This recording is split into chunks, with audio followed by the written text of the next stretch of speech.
రెడ్డి గారికి నమస్కారం, బీర్ల ఐరియా గారికి, మన సార్ శ్యామల కిరణ్ రెడ్డి గారికి కూడా నమస్కారాలు సార్ చెప్తూ, మేము ఒక వెలుగొండ రైతును సార్. నేను మాకున్న సమస్యలు ఏంటంటే, భూములు మా తాతల నాటి నుంచి మాకు ఒక 1954 నుంచి పంచాయతీలు నడుస్తున్నాయి. మాదే భూమి అది. అయినా మాకు మా పక్క పాలివారు మాదని వాళ్ళు కొట్లాడుకుంటా కోర్టులు అయిపోయి హైకోర్టు కూడా పోయిన ఇప్పటి వరకు మాకు అది మన పరిష్కారం అయితే దాని మీద ఇంకేమంటే చాలామంది బాధపడుతున్నారు. ఇవి మనకు ఇదివరకు ధరణి వచ్చి అప్పుడు అప్లికేషన్ పెట్టుకున్నాం. ఆ ధరణిలో కూడా మాకు ఏమంటే న్యాయం జరగలేదు. ఇప్పుడు భూభారతి వచ్చింది కనుక మాకు న్యాయం జరగాలని మనకు శ్రీనివాసరెడ్డి సార్ను ధన్యవాదాలు, మన ముఖ్యమంత్రి గారికి కూడా ధన్యవాదాలు.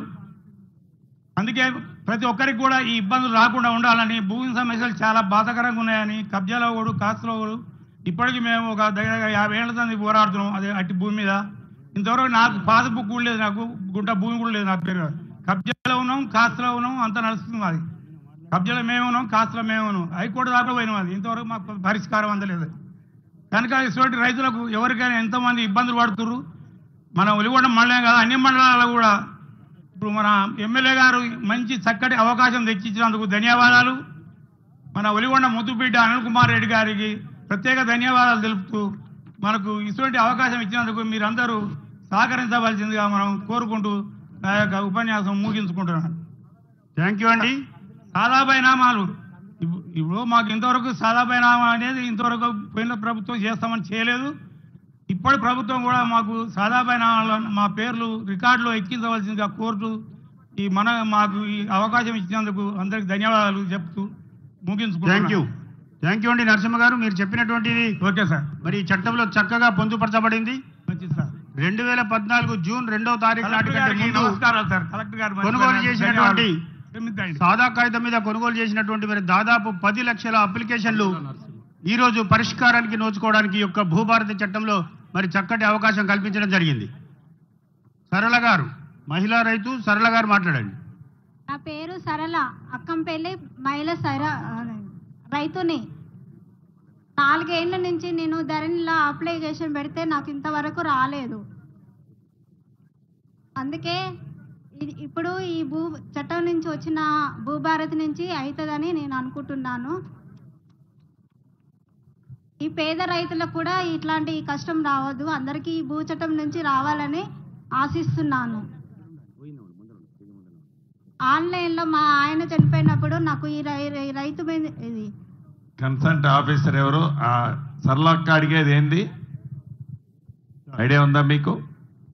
కన్సల్ట్ ఆఫీసర్ ఏ మండలం అక్క అనేది? మండలం వెలుగొండమే. ఎంఆర్ఓ గారు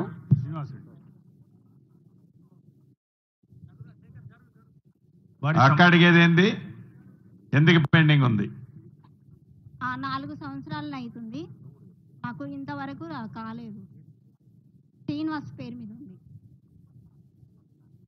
సో ఒకసారి అదేందో వివరాలు రేపు మీరు గ్రామానికి వెళ్ళేటప్పుడు ఎక్కడో మిస్టేక్ జరిగి ఉంటుంది అనుకుంటాను. అది ధరణిలో అది క్లియర్ కాలేదు కాబట్టి మన చట్టంలో భూభారతిలో క్లియర్ అయ్యేటట్టు చేసి పెట్టారు. Thank you sir. అందరికీ చేయాలని భూభారతి చట్టం గురించి వచ్చిందని చేయాలని ఆశిస్తున్నాను. గ్రామ పెద్దలకి, అధికారులకి అందరికీ నా నమస్కారం, ధన్యవాదాలు. సంతోషం అక్క. Thank you. చల్లగుండవే. ఈ ఇందిరమ్మ ప్రభుత్వం అంటే మీలాంటి వాళ్ళ కోసమే ఈ ప్రభుత్వం. నెక్స్ట్ మరో రైతు కందుల నరసింహ గారు, మరి ధరణి వల్ల ఏమి ఇబ్బందులు జరిగినాయి, భూభారతి వల్ల ఎంత ఈజీగా అవుతుంది అనేది ఒకసారి రండి, ముందరికి రండి. అటు ఇంత మంచి చక్కటి భూభారతి సదస్సు ఏర్పాటు చేసి రైతులందరికీ మన ధరణి నుంచి ఎలాంటి ఇబ్బంది పడ్డారు దాన్ని మన కలెక్టర్ గారు చక్కగా వివరించినాడు ప్రతి ఒక్క సెక్షన్ మీద. నేను కూడా రిటైర్డ్ ఏఎస్ఐని. 1999 నుంచి నేను ఈ ఎంఆర్ఓ ఆఫీసు, ఆర్డీఓ గారు, కలెక్టర్ గారు, సిసిఎల్ కమిషనర్ కరుణామేడానికి ఇచ్చిన అటువంటి సమస్య కూడా పరిష్కారం కాలేదు. తహసీల్దార్ గారు 13B ఇచ్చిండ్రు. 2017 వరకు రికార్డు రాస్తారు, ఒకసారి పెన్సిల్ రాస్తారు, ఒకసారి ఏమో పెన్నుతో రాస్తారు. మళ్ళీ 17 తర్వాత సమగ్ర సర్వేలో మొత్తమే పోయింది. మన తహసీల్దార్ గారికి మేము పిటిషన్ ఇస్తే అతను కనీసం నోటీస్ ఇచ్చే అధికారం లేకుండా చేసింది ఈ ధరణి వల్ల. ఒక మళ్ళీ ధరణిలో దరఖాస్తు పెట్టమంటే పెట్టిన దరఖాస్తులన్నీ రిజెక్టే చేస్తున్నారు. మరి దీన్ని పరిష్కారం దొరకలేదు.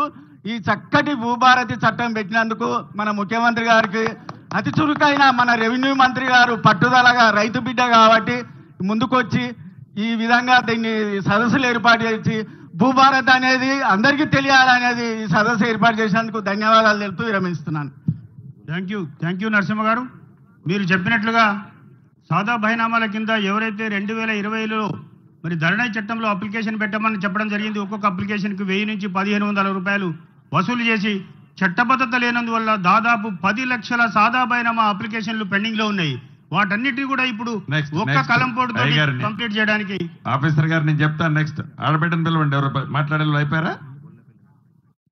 మైకి తక్కువ మాట్లాడండి, వాళ్ళతో ఎక్కువ మాట్లాడిపించు. పైల్మాన్పురం సార్ మాది.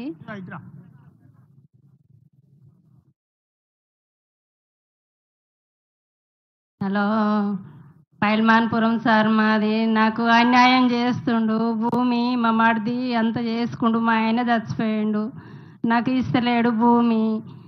ఏం చేయాలి? మస్తు ఖర్చులు పెట్టినా అన్యాయంగా తిరిగి ఏం చేయాలి? మళ్ళీ అంతవరకు ధన్యవాదాలు సార్. నాది నాకైతే భూమి చేయాలి సార్. ఎట్లా పడి ఎంఆర్ఓ గారు, అది ఉమ్మడి కుటుంబం సంబంధించింది ఉన్నట్లుంది. అదేంటో చూసి న్యాయం ఉంటే తప్పకుండా సాయం చేసి పెట్టండి. ఆడబిడ్డకి అప్పీల్ ఉన్నది, ప్రొవిజన్ ఉంది. అదే. థ్యాంక్ యూ అమ్మా. సార్ పిల్లలకి